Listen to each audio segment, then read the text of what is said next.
kita akan bahas mengenai tes karakteristik pribadi untuk materi teknologi informasi dan komunikasi dan anti radikalisme. Nah, namun sebelumnya teman-teman, sebelum kita lebih jauh mempelajari TKP, nah kita kenal dulu nih, tes karakteristik pribadi itu apa sih? Gitu, supaya kita lebih tahu, oh maunya tes ini tuh seperti ini, gitu. Jadi kita kasih seperti apa yang diinginkan, gitu. Mungkin juga dari teman-teman sudah pernah mendapatkan ini atau sudah pernah baca atau sudah pernah dengar sebelumnya. Namun tidak ada salahnya ya teman-teman untuk kita mereview kembali, menegaskan kembali gitu. Nah, jadi teman-teman, ada yang sering nanya nih, dalam tes karakteristik pribadi, itu apakah kita harus memilih jawaban yang sesuai dengan pengalaman pribadi? Jawabannya tentu tidak ya, teman-teman, karena pengalaman pribadi teman-teman itu belum tentu adalah jawaban yang paling tepat atau yang paling tinggi poinnya, gitu. Karena apalagi, pengalaman pribadi dari tiap-tiap orang itu kan berbeda, gitu. Jadi indikatornya apa? Nah, kemudian ada yang nanya juga, apakah harus memilih jawaban sesuai kata hati? Jawabannya juga tidak ya, teman-teman, karena apa yang ada di kata hati teman-teman itu belum tentu itu jawaban yang, paling baik, gitu. Nah, kemudian ada yang nanya juga, apakah harus memilih jawaban jujur sesuai diri sendiri?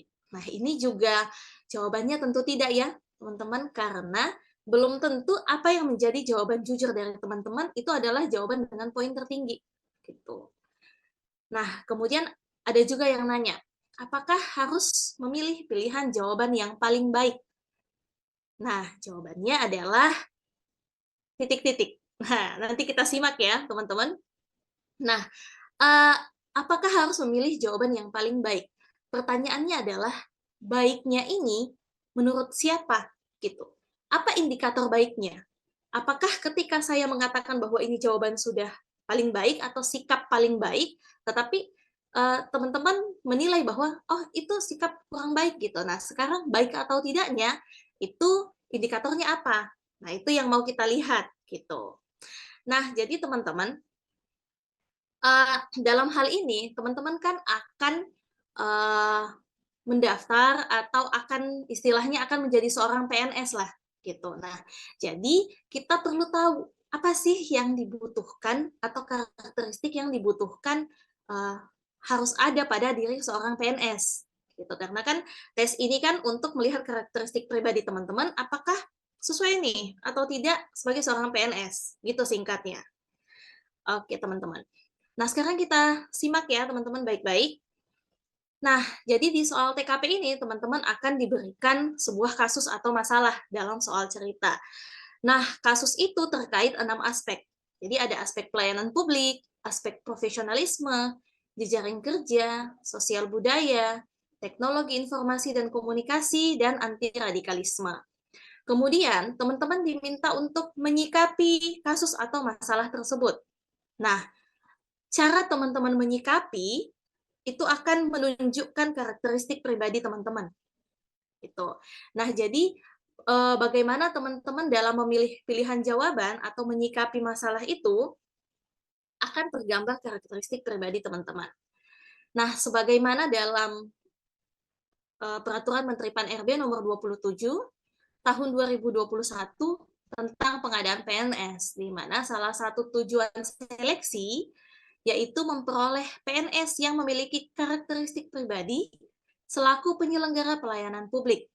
Nah, jadi teman-teman, intinya dalam tes karakteristik pribadi ini adalah ingin melihat karakteristik pribadi teman-teman.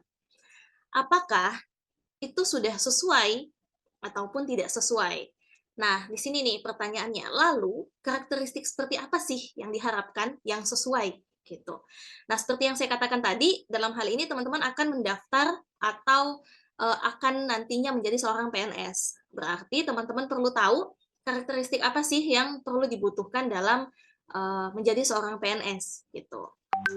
Nah, ini ada beberapa aturan yang akan saya tunjukkan, di mana dalam aturan tersebut terdapat nilai dasar atau karakteristik ataupun kode etik sebagai seorang ASN.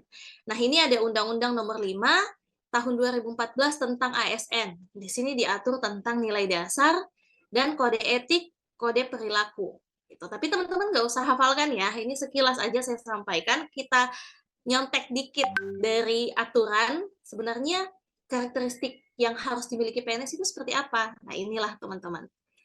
Nah, kemudian ada di Peraturan Pemerintah Nomor 42 Tahun 2014, itu tentang pembinaan jiwa korps dan kode etik, di mana diatur bahwa etika dalam bernegara, etika dalam berorganisasi, bermasyarakat, terhadap diri sendiri, dan sesama PNS.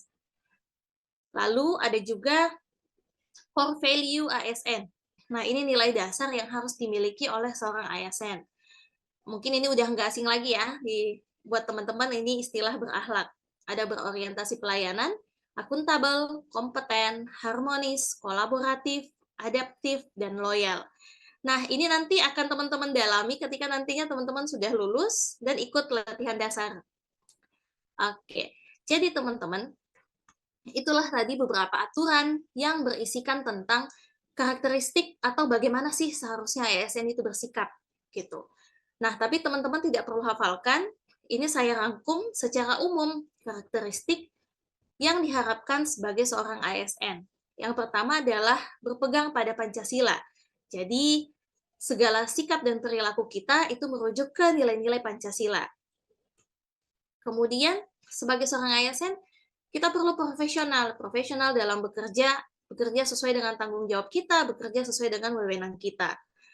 Kemudian bertanggung jawab. Jadi sebagai seorang ASN juga perlu bertanggung jawab terhadap tugas yang diberikan, bertanggung jawab terhadap profesinya, bertanggung jawab terhadap penyelesaian tugasnya, dan bertanggung jawab terhadap konsekuensi dan resiko dari penyelesaian tugasnya. Kemudian sebagai seorang ASN kita juga perlu jujur, adil, tanggap, cepat, dan tepat. Jadi bukan hanya sekedar cepat, tetapi bagaimana apa yang dikerjakan itu bisa tepat sasaran gitu, tepat sesuai dengan masalahnya. Kemudian sebagai seorang ASN kita juga perlu mengutamakan kualitas. Jadi bukan hanya seberapa banyak pekerjaan yang bisa teman-teman selesaikan, tapi seberapa berkualitaskah pekerjaan itu gitu. Kemudian sebagai seorang ASN kita juga perlu untuk selalu mengembangkan diri. Atau dalam hal ini mengupgrade diri, misalnya ikut training, seminar, ataupun mencari informasi-informasi tambahan untuk pengembangan kompetensi kita. Kemudian taat pada aturan dan SOP. Lalu bekerja sesuai arahan atasan selama tidak melanggar aturan. Jadi ketika ada perintah dari atasan, ikuti kita sebagai staff, sebagai seorang ASN selama itu tidak melanggar aturan. Nah, lalu mungkin ada yang dari teman-teman yang bertanya, kalau misalnya Kak, ada arahan dari atasan, dan itu sudah jelas melanggar aturan. Nah, silahkan teman-teman konfirmasi kembali ke atasannya, ataupun mungkin dikomunikasikan kembali, seperti itu, tapi tetap dengan tata etika kesopanan, gitu. Nah, kasus seperti ini juga seringkali muncul di soal, teman-teman. Jadi silakan teman-teman pilih pilihan jawaban yang saya katakan tadi, bahwa mengkomunikasikan lagi kembali ke atasan, gitu. Kemudian sebagai seorang ASN juga perlu kreatif, inovatif, dan proaktif. Kemudian sebagai seorang ASN juga perlu saling menghormati dan menghargai, baik itu antara kita dengan atasan, antar kita dengan bawahan, maupun sesama rekan kerja, atau bahkan dengan masyarakat yang lebih luas, karena tidak menutup kemungkinan kita akan bertemu dan bersentuhan langsung dengan masyarakat yang lebih luas. Kemudian, sebagai seorang ASN juga perlu menjaga rahasia dan nama baik organisasi, karena seringkali ada hal-hal yang bukan menjadi konsumsi publik, gitu. Konsumsi hanya untuk lingkungan internal saja, lingkungan organisasi saja. Jadi bagaimana teman-teman mampu menjaga hal itu, gitu. Kemudian sebagai seorang ASN kita juga perlu menjaga persatuan dan kesatuan, bukan hanya menjaga persatuan antar bidang, antar instansi, tetapi bagaimana kita menjaga persatuan dan kesatuan secara menyeluruh. Nah, jadi inilah teman-teman, karakteristik yang diharapkan sebagai seorang ASN secara umum. Nah, kalau misalnya karakteristik yang diharapkan di setiap aspek, itu gimana, Kak? Nah, jadi teman-teman simak, ikuti terus kelas Zoom-nya teman-temannya, karena kita akan bahas satu persatu karakteristik yang dibutuhkan di setiap aspek. Oke, sekarang sebelum kita lanjut, ini ada tips dan trik dari saya untuk teman-teman nantinya dalam menjawab soal TKP. Nah, yang pertama adalah teman-teman perlu paham konteks soalnya dan langsung fokus pada masalahnya. Jadi langsung cari aja sebenarnya masalah di soal ini apa gitu. Karena terkadang soal yang diberikan itu teman-teman berbelit-belit gitu. Kadang awalannya itu atau pengantarnya itu panjang. Jadi teman-teman perlu cermat, langsung peka, langsung fokus ke masalahnya gitu. Kemudian teman-teman juga perlu langsung paham topik yang dibahas. Jadi soal ini mengarah ke aspek apa ya? Pelayanan publik kah? Atau profesionalisme kah? Atau anti radikalisme kah? Seperti itu, supaya teman-teman dalam memilih pilihan jawaban bisa lebih tepat gitu. Nah, tetapi perlu teman-teman ketahui juga bahwa beberapa soal itu tidak kelihatan teman-teman. Apakah soal ini masuk ke pelayanan publik atau profesionalisme atau jejaring kerja? Karena terkadang di dalam soal itu sudah ada masuk terkait jejaring kerja, kemudian terkait profesionalisme, terkait sosial budaya, terkadang seperti itu, atau mungkin bahkan teman-teman sulit menentukan. Ini aspeknya masuk kemana. Nah, nanti aspeknya itu akan kelihatan di pilihan jawaban ketika teman-teman memilih pilihan jawaban gitu. Makanya penting untuk teman-teman tahu semua karakteristik yang dibutuhkan di setiap aspek gitu. Karena pada saat tes SKD nanti kan waktunya padat ya teman-teman ya. Jadi teman-teman perlu memanfaatkan waktu dengan baik. Nah, pada saat tes SKD nanti, teman-teman tidak perlu terlalu lama untuk menganalisa soal ini masuk aspek kemana.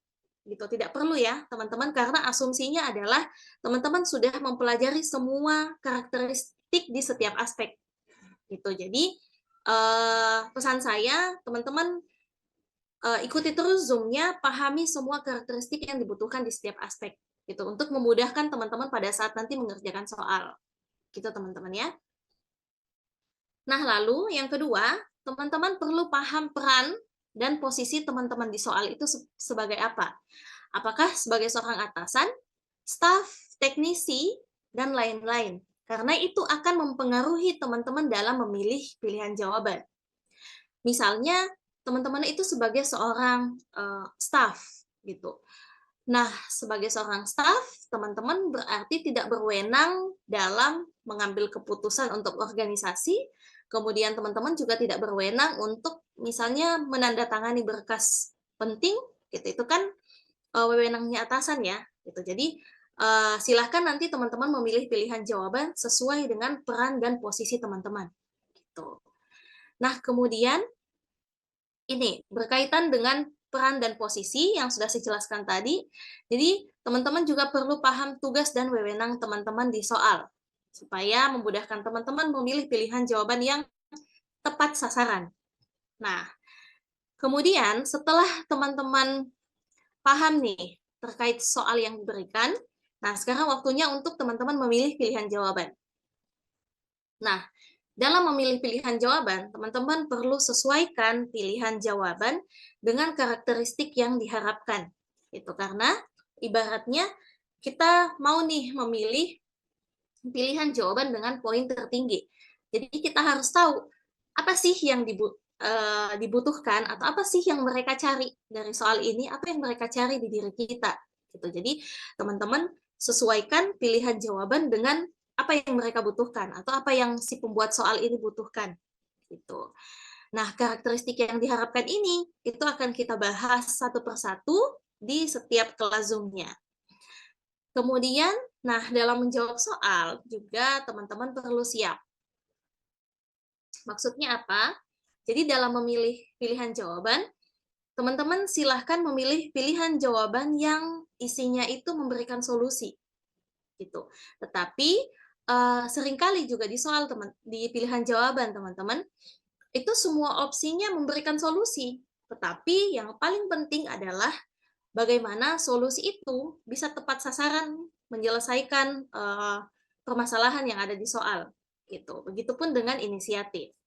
Nah, jadi dalam memilih pilihan jawaban, teman-teman harus memilih pilihan jawaban yang pernyataan sikapnya itu menunjukkan sikap yang inisiatif. Jadi, tanpa ada instruksi, teman-teman langsung bisa sadar, "Oh, ini tanggung jawab saya." Gitu. Contohnya misalnya dalam, pelayanan publik, misalnya kita seorang resepsionis ya, kemudian kita lihat ada orang yang kebingungan. Nah, tanpa kita disuruh untuk, bertanya kepada pelanggan tersebut, nah itu kita perlu ada inisiatif, karena kita sadar bahwa, oh, kita sebagai resepsionis melayani pelanggan yang datang, gitu. Kemudian teman-teman juga perlu memilih pilihan jawaban yang pernyataannya itu ada aksi di dalamnya. Jadi bukan hanya sekedar diam, bukan hanya sekedar mendengarkan, tetapi bagaimana aksi yang teman-teman lakukan itu tepat menyelesaikan masalah, gitu. Nah, kemudian teman-teman juga perlu memilih pilihan jawaban prioritas. Maksudnya gimana? Jadi terkadang di soal itu teman-teman dihadapkan pada dua situasi yang mungkin sama-sama mendesak ya, sama-sama mendesak. Nah, di situ teman-teman silahkan atau teman-teman diminta untuk bagaimana nih teman-teman bersikap ketika berada di dua masalah yang darurat.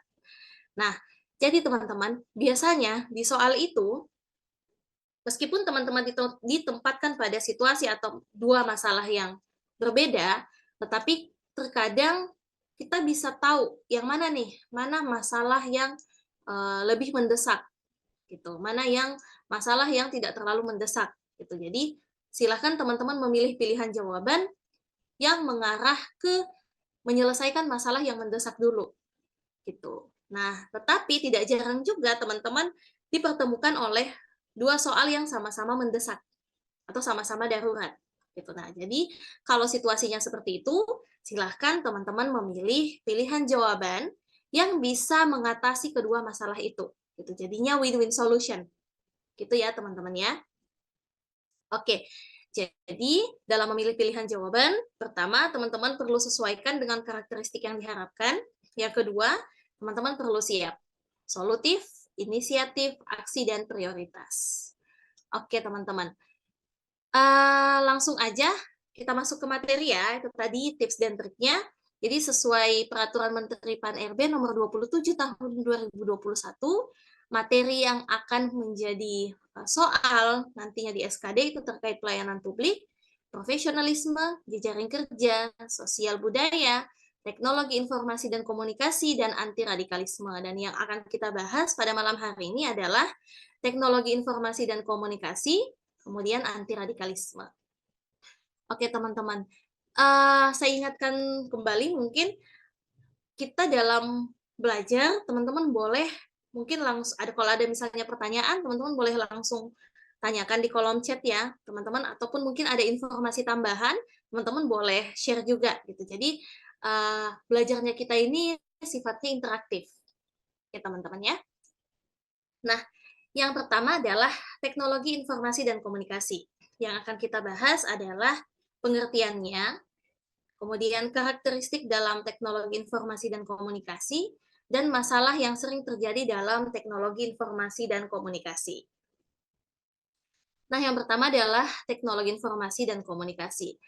Nah, jadi teman-teman, hal yang ingin digali dari teman-teman terkait teknologi informasi dan komunikasi ini adalah bagaimana teman-teman itu mampu dalam memanfaatkan teknologi informasi secara efektif untuk meningkatkan kinerja.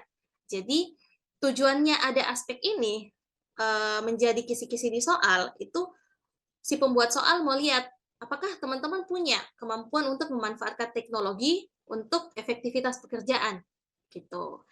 Nah, sebab seperti yang kita ketahui ya, teman-teman, perkembangan zaman yang cukup pesat ini diikuti dengan kemajuan teknologi yang cukup pesat juga, itu akan mempengaruhi bidang pekerjaan kita. Nah, lalu bagaimana kita menyikapi dan beradaptasi dengan perubahan itu, gitu. Nah, perkembangan teknologi informasi dan komunikasi ini juga menuntut setiap anggota atau pegawai itu bisa menyesuaikan diri sesuai dengan tugas pokok dan fungsinya. Nah, apa aja sih nih teman-teman manfaat dari perkembangan teknologi informasi dan komunikasi? Yang pertama adalah berkomunikasi itu menjadi lebih mudah. Gitu. Kemudian memudahkan kita untuk akses informasi terkait pekerjaan dan pengembangan diri. Jadi pada saat mungkin kita bekerja, ada kesulitan, ada mungkin istilah atau hal-hal yang belum pernah kita ketahui atau belum terlalu paham. Nah, dengan kemajuan teknologi informasi dan komunikasi ini, teman-teman bisa manfaatkan supaya uh, untuk teman-teman akses informasi lebih cepat gitu. Kemudian berbagi informasi secara efektif. Nah, dengan perkembangan teknologi informasi dan komunikasi ini, kita lebih mudah bertukar informasi dan lebih cepat. Gitu. Ketika mungkin ada yang kita tidak ketahui, langsung tanya teman via sosial media. Kemudian manfaat berikutnya adalah mengefisienkan waktu dan biaya. Jadi, kita tidak perlu lagi untuk misalnya mengunjungi rumah rekan kita hanya untuk sekedar menanyakan apa misalnya. Jadi menghemat waktu dan menghemat biaya. Nah, intinya teman-teman dalam teknologi informasi dan komunikasi ini itu bagaimana teman-teman memanfaatkan teknologi agar lebih efektif dan efisien. Gitu. Nah, kemudian kita masuk ke karakteristik apa sih yang dibutuhkan dalam teknologi informasi dan komunikasi ini? Apa sih yang perlu dimiliki kita sebagai seorang ASN dalam menghadapi teknologi informasi dan komunikasi ini? Oke, adaptif, gercep, oke, belajar hal baru, oke, update, oke. Oke, inovatif, tidak termakan hoax. Termakan hoax. Oke. Betul ya, teman-teman, itulah kita perlu adaptif, kita perlu gercep ini mungkin kita perlu gerakan cepat gitu untuk menyesuaikan diri. Kemudian belajar banyak hal baru karena perkembangan teknologi dan informasi dan komunikasi ini gitu. Kemudian selalu up to date dengan informasi-informasi terbaru gitu. Nah, ini aku tambahkan ya, teman-teman. Jadi, betul, karakteristik yang dibutuhkan dalam teknologi informasi dan komunikasi ini adalah adaptif. Jadi, perkembangan teknologi informasi dan komunikasi ini perlu diikuti dengan eee, adaptasi dari kita, gitu. Karena ketika kita tidak adaptif, otomatis kita akan tertinggal, gitu. Kemudian, eee dalam menghadapi teknologi informasi dan komunikasi ini, kita perlu menjaga rahasia. Kenapa? Karena perkembangan teknologi yang cukup pesat ini, itu uh, biasanya banyak hal-hal yang luput gitu terkait keamanan, terkait privacy gitu. Karena bebas bebas dan cepatnya akses informasi itu bisa saja kita kecolongan terkait hal-hal yang rahasia. Gitu. Kemudian, selanjutnya senantiasa meningkatkan kompetensi diri. Nah, karena perkembangan teknologi ini cukup pesat ya, teman-teman, jadi perlu diikuti dengan peningkatan kompetensi diri. Misalnya ada aplikasi terbaru, nah itu kita perlu, eee, ikut gitu, perlu adaptasi gitu, cara penggunaannya gimana sih, gitu. Kemudian bijak, betul ada dari teman-teman tadi yang mengatakan bahwa dalam menghadapi perkembangan teknologi ini kita perlu bijak karena saking cepat dan bebasnya akses informasi, itu terkadang ada hal-hal yang mungkin kurang tepat gitu atau kurang baik kita terima. Jadi bagaimana teman-teman bijak dalam menerima informasi. Nah, bukan hanya bijak dalam menerima informasi, tapi bagaimana juga teman-teman bijak dalam memberikan informasi atau menyebar informasi. Jangan sampai teman-teman memberikan informasi, menyebarluaskan dan bisa diakses dan dibaca oleh semua orang dan tetapi berita yang teman-teman sampaikan itu adalah berita yang bohong atau hoax gitu. Jadi, teman-teman perlu bijak dalam penggunaan teknologi informasi dan komunikasi. Kemudian memiliki pengetahuan di bidang IT. Nah, tentunya untuk menghadapi perkembangan teknologi, teman-teman perlu memiliki pengetahuan di bidang IT. Nah, sekalipun mungkin pengetahuan teman-teman itu masih kurang, nah itulah pentingnya untuk senantiasa meningkatkan kompetensi diri. Oke, teman-teman. Jadi ini beberapa karakteristik yang dibutuhkan dalam teknologi informasi dan komunikasi ya, teman-teman. Nah, jadi misalnya ketika teman-teman menemukan soal yang berkaitan dengan teknologi informasi dan komunikasi, silahkan teman-teman pilih pilihan jawaban yang sesuai dengan karakteristik ini. Itu ya, teman-teman.